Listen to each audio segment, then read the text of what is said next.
Chapter 9, Alcohol and Tobacco.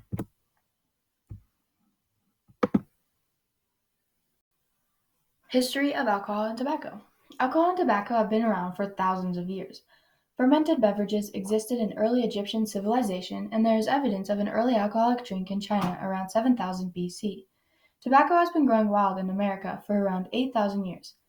Around 2,000 years ago, tobacco began to be chewed and smoked during cultural or religious ceremonies and events. When Christopher Columbus first found tobacco in the Americas in 1492, he brought it back to Europe where it would be worth as much as gold. Alcohol is formed when yeast ferments the sugar in different food. Alcohol is classed as a sedative hypnotic drug, which means it acts to depress the central nervous system at high doses. At lower doses, alcohol can act as a stimulant, inducing feelings of talkativeness and happiness. Tobacco contains nicotine, an ingredient that can lead to addiction, which is why so many people who use tobacco find it difficult to quit. There are also many other potentially harmful chemicals found in tobacco or are created when you burn it. Here are some of the terms used in Chapter 9 related to alcohol that may be helpful to know and understand. Blood alcohol concentration, or BAC. This is the ratio of alcohol in a person's blood by weight expressed as the percentage of alcohol measured by a decimeter of blood. Body weight, gender, and percentage of body fat are huge factors that influence how BAC can change for each individual. Binge drinking. Periodically drinking alcohol to the point of severe intoxication. This is about 4 drinks for women, 5 drinks for men. Alcohol-related neurodevelopmental disorder, ARND, is cognitive and behavioral problems seen in people whose mothers drank alcohol during pregnancy. Alcohol use disorder is abuse of alcohol that leads to clinically significant impairment. Alcoholism is a pathological use of alcohol or impairment in functioning due to alcohol. Alcoholism is characterized by the tolerance a person has to alcohol and withdrawal symptoms. Here are some of the terms used in Chapter 9 about tobacco that may be helpful to know and understand. Cigarette tar is a brown sticky mass created when the chemical particles in tobacco smoke condense. Side stream smoke is the uninhaled smoke from a burning cigarette, and mainstream smoke is the smoke that's inhaled by the smoker and exhaled into the atmosphere. Coronary heart disease, or CHD, is caused by the hardening of the arteries that supply oxygen to the heart muscle. Emphysema is a disease characterized by a loss of lung tissue elasticity and destruction of the air sacs. Emphysema impairs the lung's ability to take in oxygen and expel carbon dioxide. A carcinogen is any substance that causes cancer, and a co-carcinogen is a substance that works with a carcinogen to cause cancer. How does alcohol affect our health? Alcohol affects your health the second you put it into your system. It can make you dizzy, nauseous, and give you terrible headaches and hangovers. You also lose coordination and lack judgment on distances or good versus bad ideas. If taken too far, alcohol poisoning, which can be fatal, can happen. If you continue to drink alcohol every day, it'll impact many more aspects of your life. Drinking too much can affect your concentration, judgment, mood, and memory. It can also increase your risk of having a stroke and developing dementia. Heavy drinking increases your blood pressure and can lead to major heart damage. It can increase your risk of developing liver cancer, stomach and bowel cancer, and reduces men's testosterone levels, sperm count, and fertility. For women, drinking too much can affect their periods. How does tobacco affect our health? The effects of any drug, including tobacco, vary from person to person. How tobacco affects a person depends on many things, including their size, weight, and health. At first, tobacco and nicotine stimulate the body, which then reduces the activity of the brain and nervous system. Users may feel relaxed or euphoric, but then they become nauseous or dizzy as time elapses. Users may also feel abdominal cramps and they form a cough. If tobacco is used every day for long periods of time, our health takes a large toll. Tar in cigarettes coats the lungs and can cause lung and throat cancer in smokers. It is also responsible for the yellow-brown staining on smokers' fingers and teeth.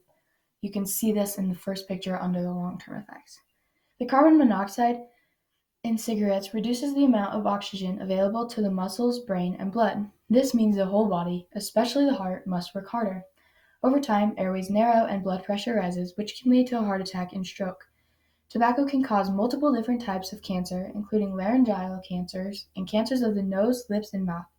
Users are also more susceptible to infection and dying at a younger age than non-smokers are. How is alcohol significant? According to the 2018 National Survey on Drug Use and Health, 86.3% of people ages 18 or older reported that they drink alcohol at some point in their lifetime. 70% reported that they drink in the past year, and 55.3% reported that they drink in the past month. 14.4 million adults ages 18 or older had AUD, which is alcohol use disorder. This includes 9.2 million men and 5.3 million women. An estimated 88,000 people die from alcohol-related deaths annually, making alcohol the third leading preventable cause of death in the United States. Financially, in 2010, alcohol misuse cost the United States a whopping $249 billion. How is tobacco significant? Tobacco use is the leading cause of preventable disease, disability, and death in the United States. In 2018, 13.7% of all adults, which is 34.2 million people, currently smoked cigarettes. 15.6% of men, 12% of women.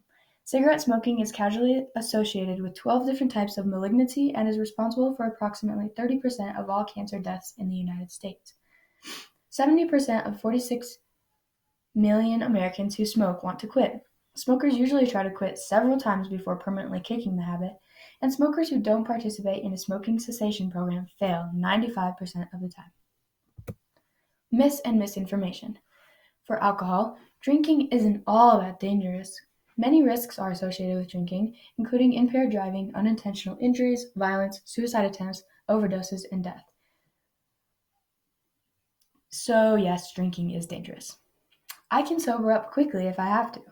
It takes about 2 hours for the adult body to eliminate the alcohol content of a single drink, depending on your weight.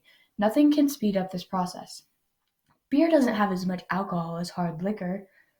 Well, a 12-ounce bottle of regular beer has the same amount of alcohol as a 5-ounce glass of wine or a 1.5-ounce shot of liquor or distilled spirits.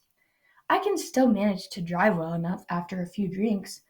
The risks of a fatal crash for drivers with a positive BAC compared with other drivers increases as the BAC increases, and the risk increases more steeply for drivers younger than age 21. Critical decision-making abilities and driving-related skills are already diminished long before a person shows physical signs of intoxication. For tobacco, smoking is a choice. The first time, yes, it is a choice. After that, no. Addiction to nicotine can happen quickly. It changes the chemical balance in your brain. Smoking may seem like it's just a choice or a habit, but most people who use tobacco are addicted. It's always too late to quit. It's true that the longer you use tobacco, the more you hurt your body. But at any age, the sooner you quit, the sooner your health can improve. It's never too late to quit. The secondhand smoke that my kids get doesn't hurt them. Don't smoke or let others smoke around your children. They can get bronchitis, pneumonia, and ear infections from the smoke. Even if you only smoke by an open window, some of the smoke stays in your house and poisons the air that your children breathe. What does research say about alcohol? The article Alcohol Use by David Jernigan gives great research about alcohol in all of its aspects. Alcohol has long been known as a risk factor for the disease. In 1990, Global Burden of Disease study identified alcohol as one of the major global risk factors, accounting for 1.5% of global deaths, 2.1% of years of healthy life lost to premature mortality, 6% of years of life lost to disability, and 3.5% of disability-adjusted life years. Alcohol consumption is also linked to long-term biological and social consequences through 3 immediate outcomes: intoxication, dependence, and direct biochemical effects. Beneficial effects include the influence of moderate drinking by reducing plaque deposits in arteries, protecting against blood clot formation, and promoting blood clot dissolution. Direct biochemical effects of alcohol consumption may influence chronic disease either beneficially or in a harmful way.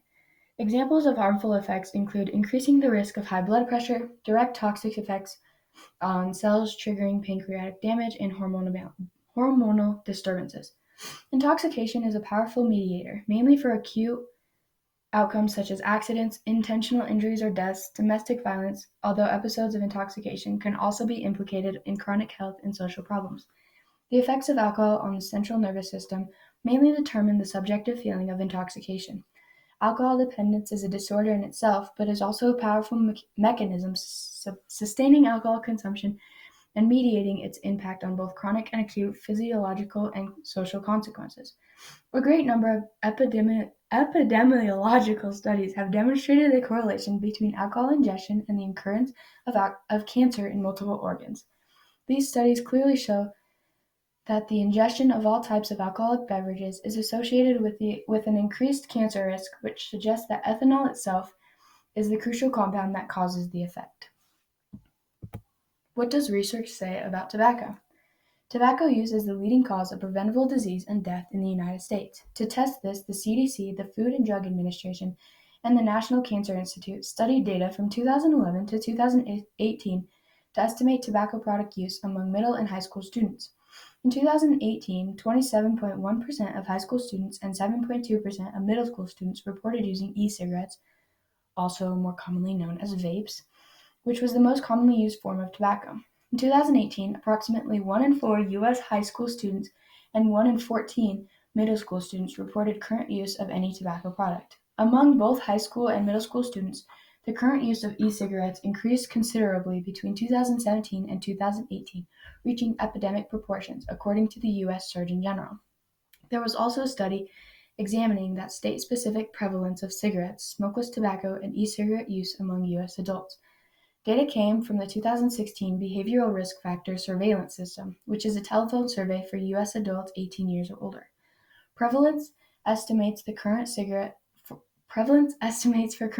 smoking, smokeless tobacco use, and e-cigarette use were calculated in all 50 states, organized by gender and race. In 2016, the prevalence of current cigarette smoking among the U.S. ranged from 8.8% in Utah to 24.8% in West Virginia, while current smokeless tobacco use ranged from 1.3% in D.C. to 9.8% in Wyoming. For e-cigarettes, use ranged from 16.2% in D.C. to 28.4% in Arkansas.